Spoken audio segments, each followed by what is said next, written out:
listening to the Cricket Podcast. I think it was a disgraceful performance, and I think it should never be permitted to happen again. That is very good. Hello everyone and welcome to the Cricket Podcast, where we are going to be talking about all of the action from the fourth day of the fourth test from the Oval between England and India. It was an attritional day in parts, but it was an exciting day in other parts. And most of all, what it does is it tees up what should be a really exciting day 5. I'm Jack Hope. I have a day 5 ticket. I'm feeling very happy about myself at the moment. I'm with Dan Weston. How are you doing, Dan? Yeah, I am good. Unfortunately, I don't have a day 5 ticket, but I do have a report to write, so that's all good. That's almost as good. That's almost as good. Absolutely. Just a quick message. We're sponsored by Woodstock Cricket, as you can see on the screen if you're watching on YouTube. We have a Patreon, patreon.com/the cricket pod. If you want to get involved there, get some early access stuff, get question asking privileges, and generally support the show. And you can find us on Twitter and Instagram at the Cricket Pod. So give us a follow there and join in the fun elsewhere. Here's what happened. I've got to do the summary and present the show and everything else here. Unless you want to have a go at doing the summary, Dan. No, you can do it. we're lacking Max's summary, but I'll let you take it. So basically, England started off pretty well. They put India under some real pressure by picking up the early wickets of Jadeja and Rahane. Then, just before lunch, Captain Kohli fell caught at slip. Only 652 days since his last international century. In fact, since last century. This meant India were 329 for 6, a lead of about 230 after their first 120 overs of batting. Rishabh Pant and Thakur were at the crease, and England were feeling pretty good about themselves, especially considering, Rishabh Pant had a pretty tough series. Siraj and Bumrah were to come. It looked like England could bowl India out and have a chase of under 300 or well under 300. However, Lord Thakur, Shardulkar, however you want to describe him, came to the rescue again for India. He was in full Shardulkar mode, I think it's fair to say. He punched and drove his way to a beautiful 50. Ross was there at the ground. He said it was the best batting he'd ever seen. I think he'd had a few siders, so that might be a bit of an exaggeration.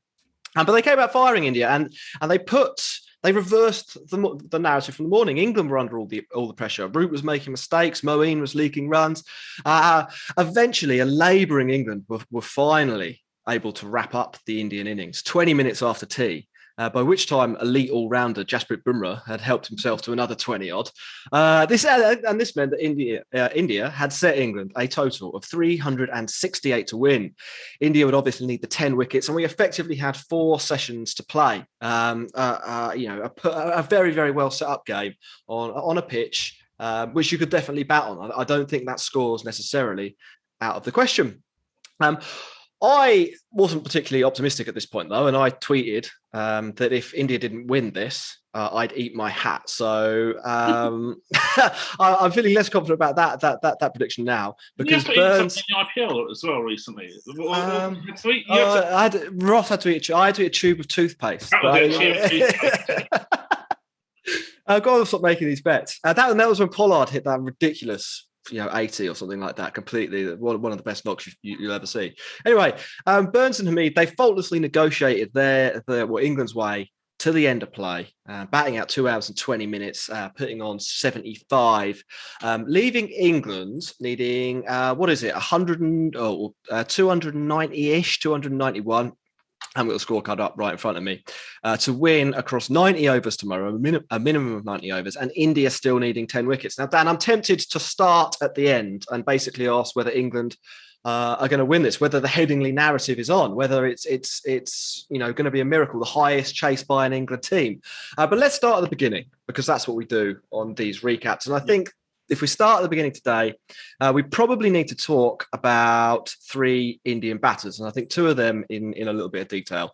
Let's start maybe with the low note of the day, from the point of view of career arcs. Was that Ajinkya Rahane's last knock for India?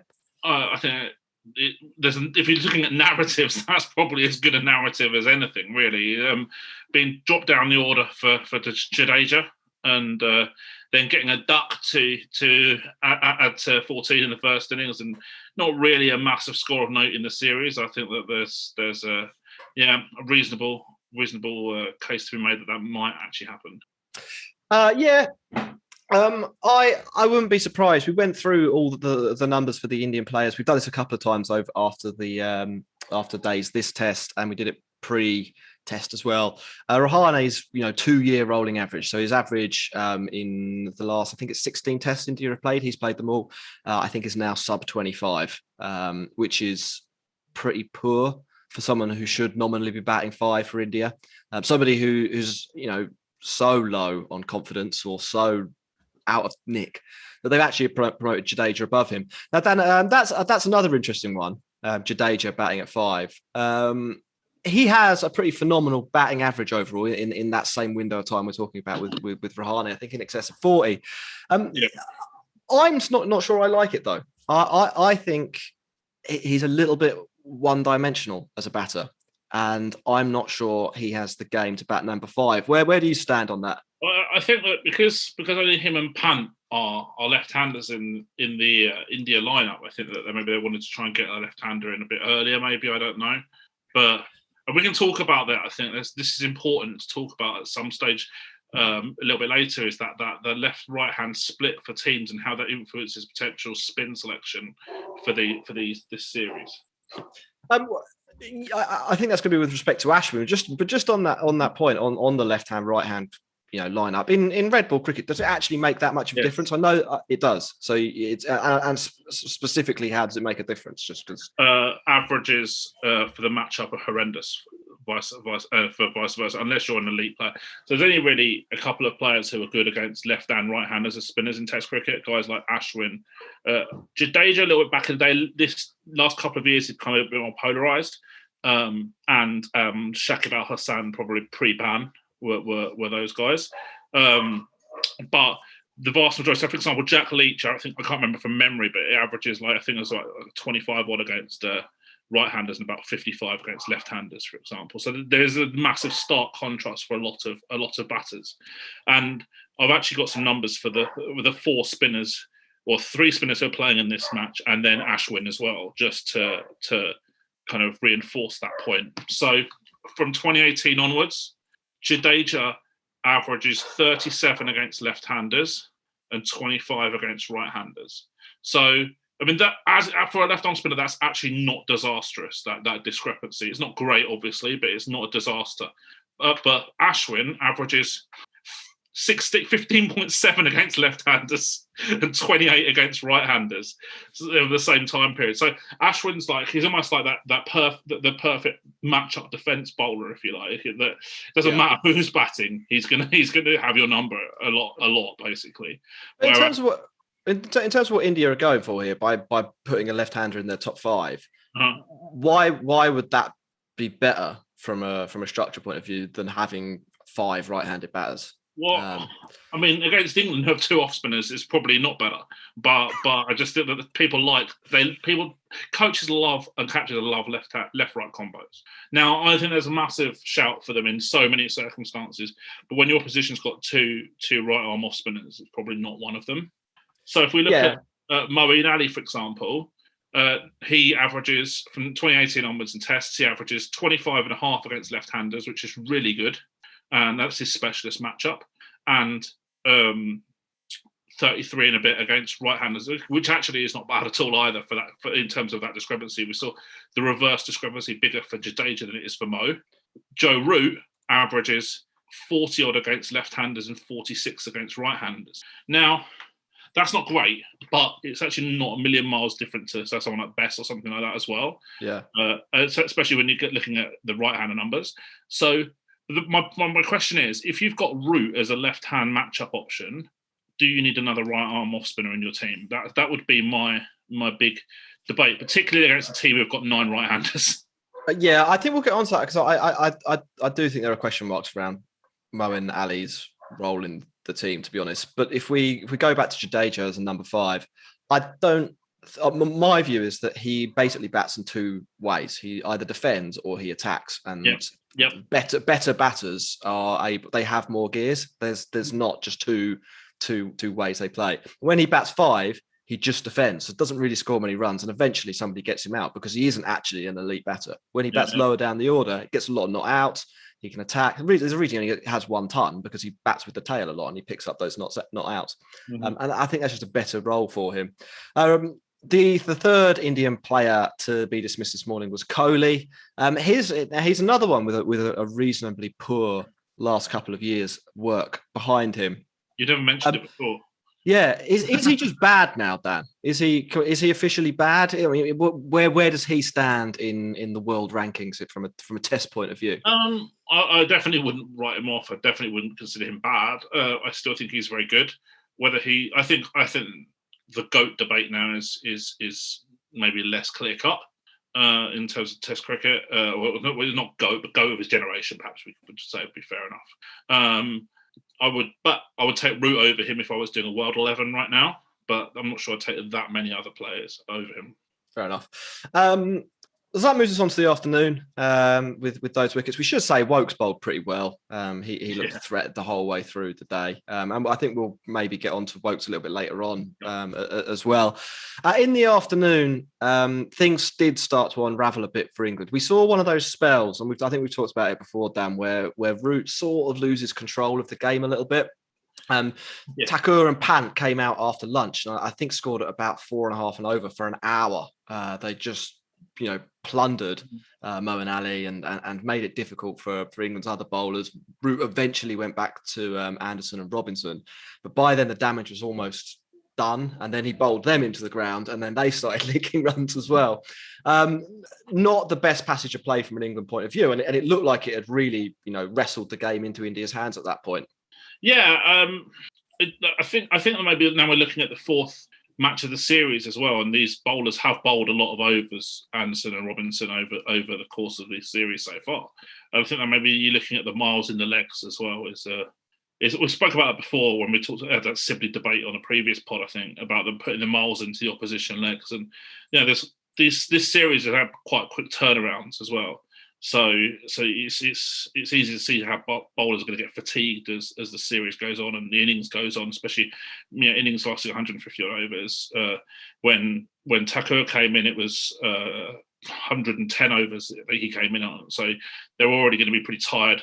Yeah, oldish ball, not getting old ball as well. Yes, but Lord Thakur, what a career turnaround for this guy. I mean, we've been talking about him pretty derisively through most of this series, but he's done pretty well. To get 2 back-to-back 50s, he's one of only 9 players to bat at number 8 and get 2 50s in a Test match. So that's an achievement, isn't it? Riddiman Saha was the last one to do it, I think, back in 2016 in India. India had been involved in a lot of games where number 8s seem to get 250s. I was having a look at this, and it is a little bit weird. Did we see? Yeah, looking forward to seeing how if the intent continues in the IPL, perhaps he might. Yeah, he might be able to transfer that. It'd be fun. Yeah. Well, another string to. I mean, if you bet like 10 for CSK, so he's definitely pushed his case to be batting slightly higher up. I thought what was really impressive about it was the cricket shots he played. We saw him in the first innings basically slog a 50. It got India out of trouble, but it wasn't like necessarily pretty batting. There were a couple of edges in there, and it was effective. He hit 3 sixes. They were all quite big sixes. In this innings, he was like punching people back, like punching Ollie Robinson and Anderson back down the ground or through mid wicket. It looked like Kevin Peterson. It was. I was very impressed. I mean, we'll see, what his bowling can offer tomorrow probably, and I suspect he'll hand back some of those runs. But you never know. The question I would ask, because if we're talking about Ashwin and why he should be in the team, the obvious switch would have been him instead of Shardul. Has Shardul Thakur justified his place in the team, do you think? Or would the plus value that Ashwin would have got, he might have scored some of those runs himself, have been better for India, particularly with a view to what's going to happen tomorrow? Oh God, how do I answer this question without sounding really technical?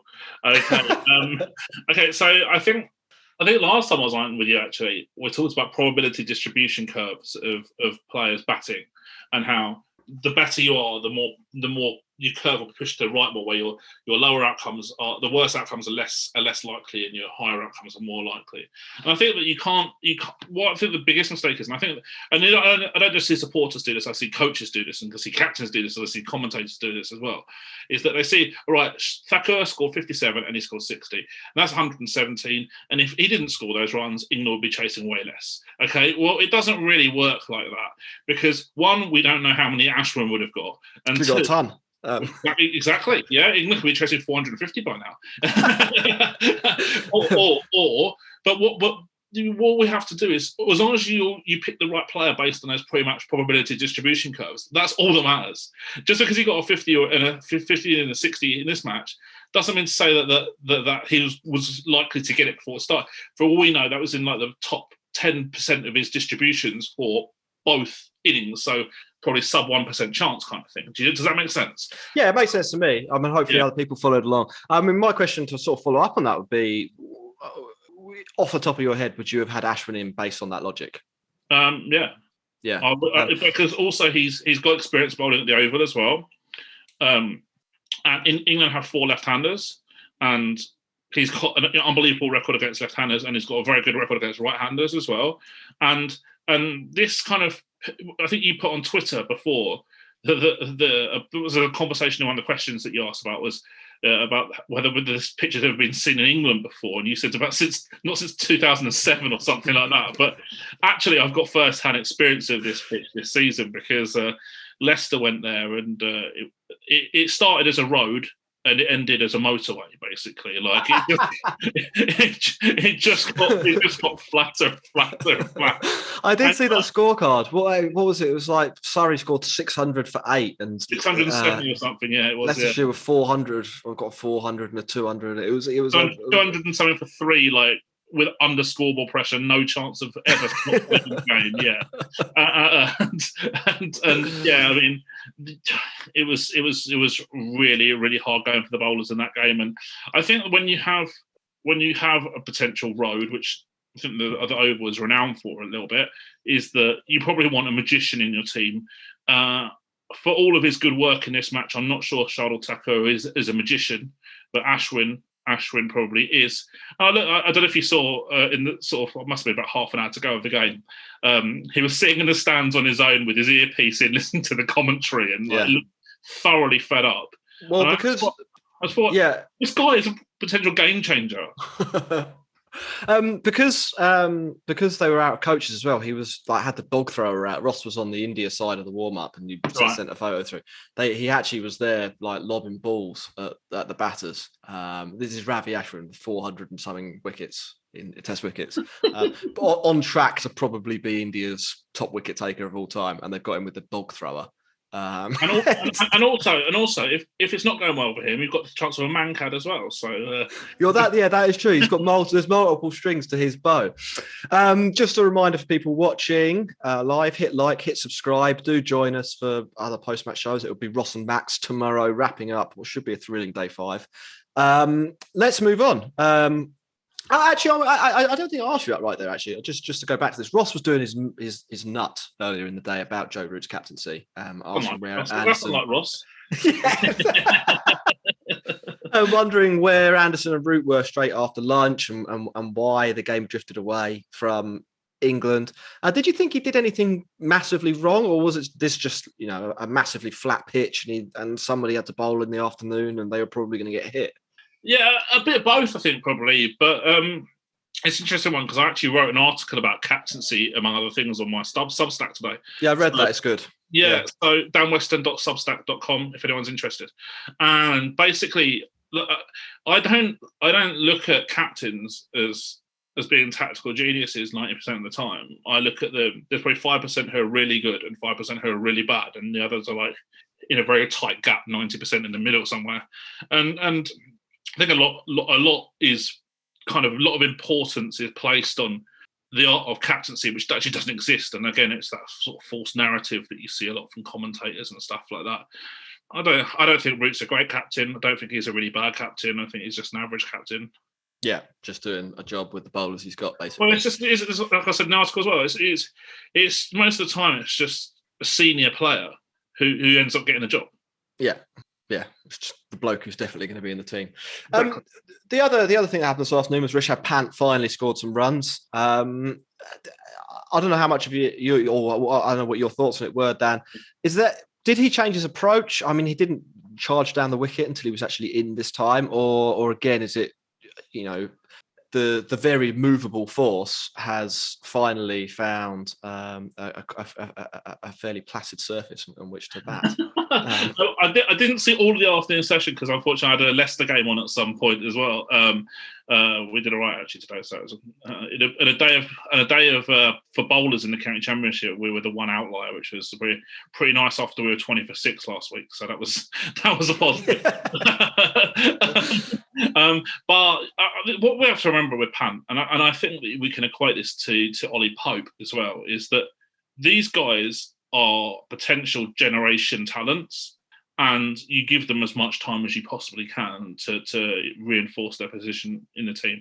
Now, I see on Twitter, Pant as a Marmite character, if that makes sense. Like you've got the guys who think he's a genius, and I probably push myself into that camp a little bit more than the other way around, certainly. And you've got guys who just think he's an absolute idiot and completely irresponsible. And I've seen journalists write about this. I've seen people who are involved with cricket write about this. And I think that it's so disrespectful because he's actually like this kid could be anything. And you've got to remember, he's still pretty young as well. He's inexperienced. He's experienced at this level. But he could be such a special player. And I don't really have an issue with letting players play their natural game, especially when you've got guys like KL Rahul, who's Ross obviously affectionately refers to as the ball eater, and Pujara and Rahane, who aren't particularly attacking batters. Actually, sometimes you might want Pant to come in at 7 and throw a bit of impetus in down the order 6 or 7 and get some quick runs. Like I've got no issue with it at all. And if you're looking, I would probably have him over Butler for a Test team right now, for example. So that was talking about, like I say, like they're competing for a place in the world 11 as a keeper batter. I would take Pant. I think he's got. Yeah, definitely. I think there's no. I don't think it would be close. So again, I think that I think it all stems back from these traditionalists who hate players playing unconventional shots that are out of a textbook. Not out of a textbook, I should say. It does feel a little bit like that. And I think the other thing is, and you get this with players who bat down the order quite a lot, they often, and this hasn't happened to Pant so much in this, he's been nicked off a few times, but often they do get out in weird ways because the game has sort of changed by the time you're 5 or 6 is batting. Mm-hmm. If you open the batting, you're going to get caught behind a lot. You're going to be LBW a lot probably because that's what bowlers are trying to do, and they've got the advantage of a moving ball. By the time your 6 and 7 are in, or your 5 and 6 are in, the ball should be a bit older, and the game, if you like, is to move it on from a batting point of view. You can't sit there and go 1.5 and over if you're batting at 6 and wait for the second new ball. You have to play some shots, and that means you are going to occasionally be caught out on the boundary, or drill it back at Moeen Ali like he did today. The nature of your dismissals is going to look a little bit less pure and a little less normal than if you're just snicking off for 8. Nature of the role, yeah. Yeah, and so I think that has to be factored in. And I think he's probably got some work to do in terms of rebuilding his defense a little bit against the ball that is moving in the air, because I think that has effectively collapsed on this tour. And I think that's part of the reason he has had to play in the way he has, because he doesn't feel confident that he can block. But if next time he comes back to England, if he's worked on that, I'd expect he'll probably do all right, because as you say, it is, if not already, a generational talent. And we have to remember what he did down under and how good he is at T20 cricket. If he is not already thought of as that, then he's certainly got a real shout to be one of the players who's at the forefront of the next set of great all format players. And I think there are going to be fewer and fewer of those over the next 10 years, but he should still be able to play Test cricket, one-day cricket and T20 cricket for India, which was pretty difficult. And what you don't want to do is take the free spirit out of him. What you don't want to do is if you do that in Test cricket, you potentially could lose him in white ball cricket as well. Yeah. And you've got to be so careful. Yeah, and you don't, and absolutely you don't want to do that if you're India. Right, let's move on to the evening then. So Kohli, he decided not to declare at tea. went back out to bat for a few overs. I wasn't 100% sure that was the right thing to do, but it was pretty marginal. I thought it was one of those where they had enough runs, but what's transpired suggests that maybe wasn't true. They went out, Boomer smacked it around. It was quite fun. Yeah. I enjoyed it. Then they were bowled out eventually, and England came out to bat. And this is when I made my eat my hat statement. I thought it was going to be a difficult couple of hours, but basically Hamid and Burns have made it look very easy. They've played straight, they've scored with reasonable fluency, and they've negotiated probably most of the really dangerous period. You'd think this morning or tomorrow morning for about an hour or so, things would be pretty tricky. But through this test, and this I think this is a good stat that it illustrates how flat or how flat it can get. First 30 overs of the new ball, the average has been down in the low 20s. The next 30, the average has been up near the next 60. Sorry, the average has been up nearer 55. So Burns and Hamid, to some extent, have done a lot of the hard work here for England, which should set up a good morning. Hamid and Burns, Dan, are they the future for England opening, and how good do you think they were today?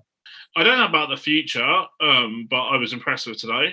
I thought that Hamid in particular was really quite fluent and didn't get bogged down. I mean, it was easy to envisage a scenario where England were like 50 for 2 or 50 for 3 at the close or something like that, and they went out with a negative mindset and they lost a couple of wickets and stuff like that. It was quite. I think that would have been very, very feasible 32 overs ago. But no, I mean, Hamid particularly took advantage of some loose stuff from Siraj later on in the day as well, and I felt that he was excellent. But the problem is, obviously, we've got another 290 runs to find. That's even on a motorway. That's not going to be easy. A lot of scoreboard pressure. We still have to remember that India do have some really high quality bowling options, less Ashwin, and I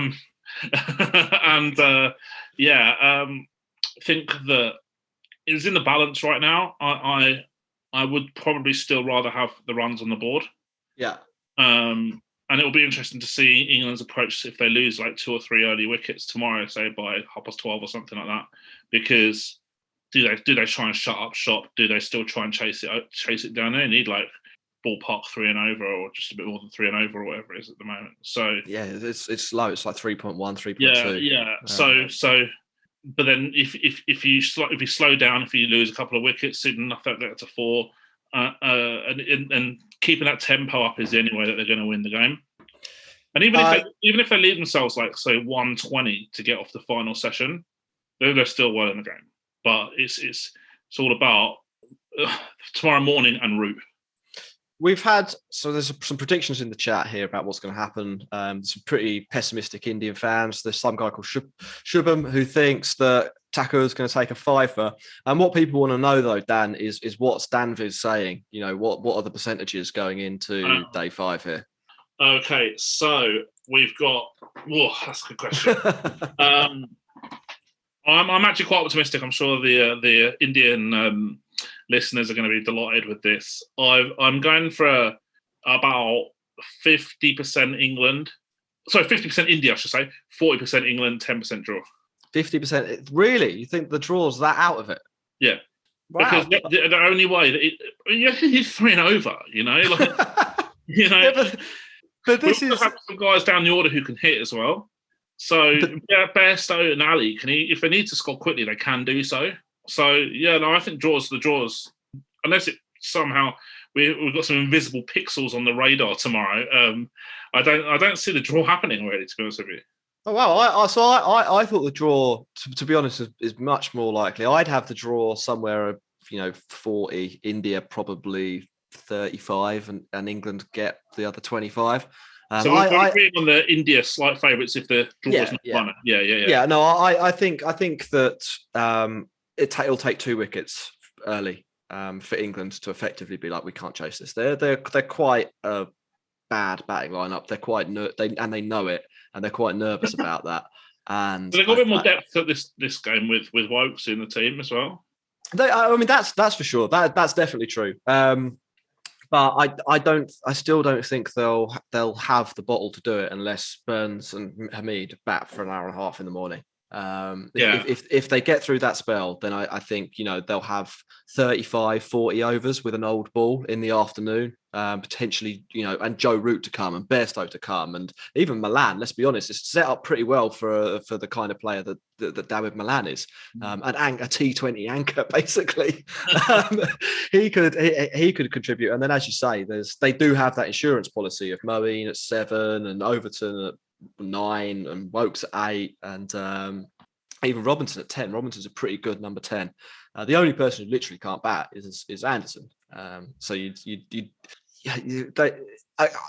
I feel like if they were a team that actually had confidence and they ever won. The thing is, this is no going to get a better chance. I don't think they're going to get a better chance than this to win the match.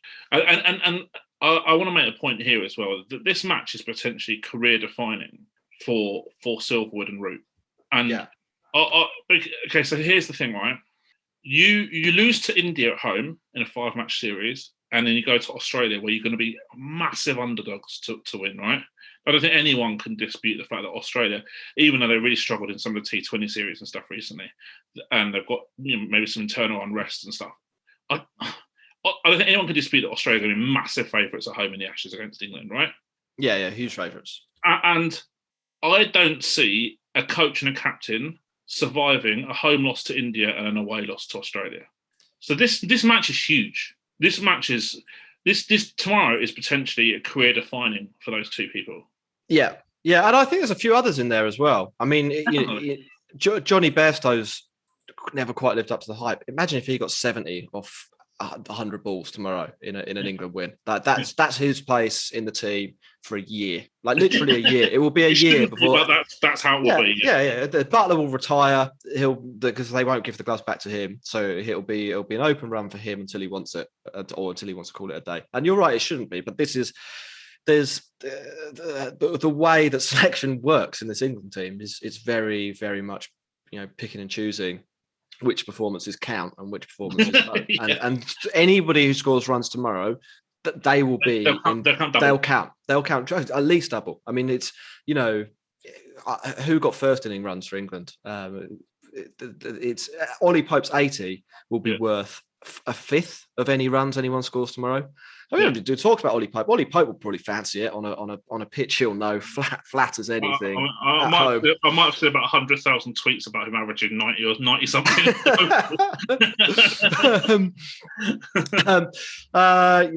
BGSAM or Big Sal, I don't know what that is. I think you've been quite negative towards England. They have a great chance on a flat pitch against not the best India attack. And I guess that is a fair summary. We do have some questions that have come in from Patreon. If you ask a question on Patreon, we will answer it. So Sapta Garish asks, and this is from yesterday, is Rohit Sharma the most transformed opening test batsman? Given the range of strokes and the uber attacking nature, his defensive play this series has looked exemplary across both teams. Okay, are you asking me that? Yeah, I think so.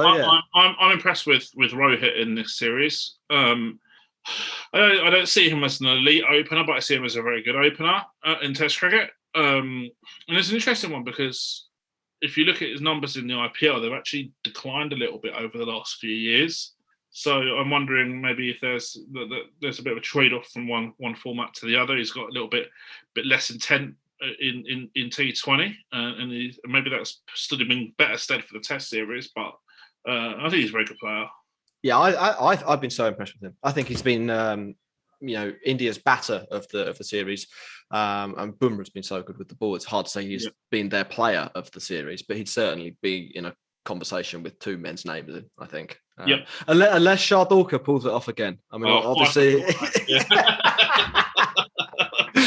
Saptagrish also asks, is Kohli holding off on Ashwin for other reasons that aren't for non-cricketing reasons? There are a few cricketing reasons for sure, but there is a lot of confirmation bias in Kohli's decision-making now that is bordering on stubbornness to change the order to prove a point.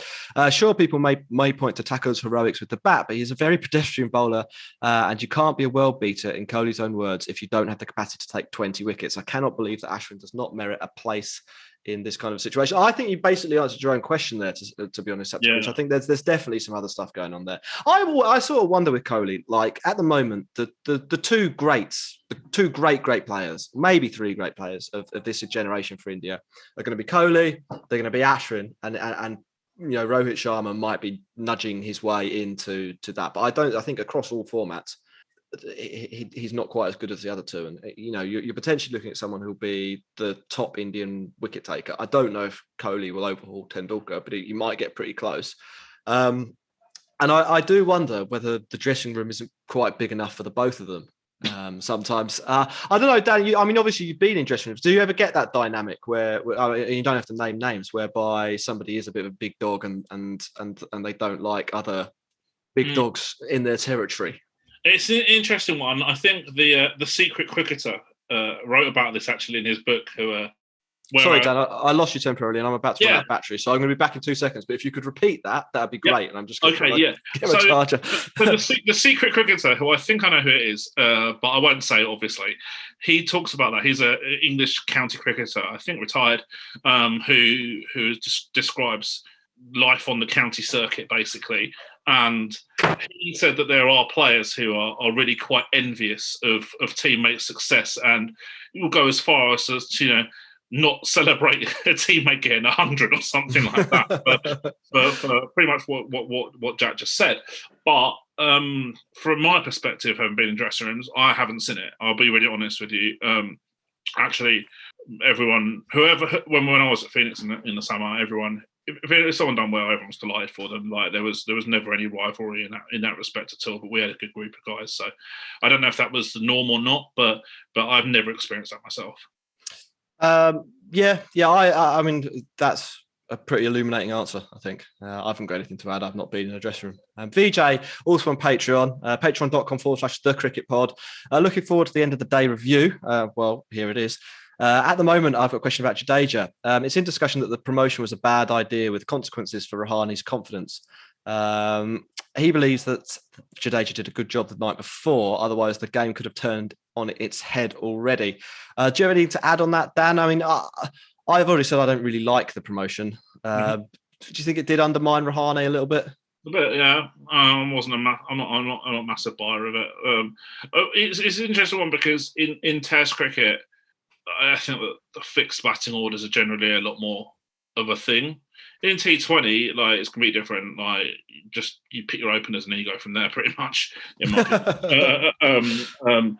And you can't look at it if someone shoves you down the order or puts someone else up in the order. You can't look at it personally at all. It's just game circumstances, matchups, and stuff like that. And Test cricket, I think it's a bit different. And yeah, I think that it was a bit of a negative for Rahane.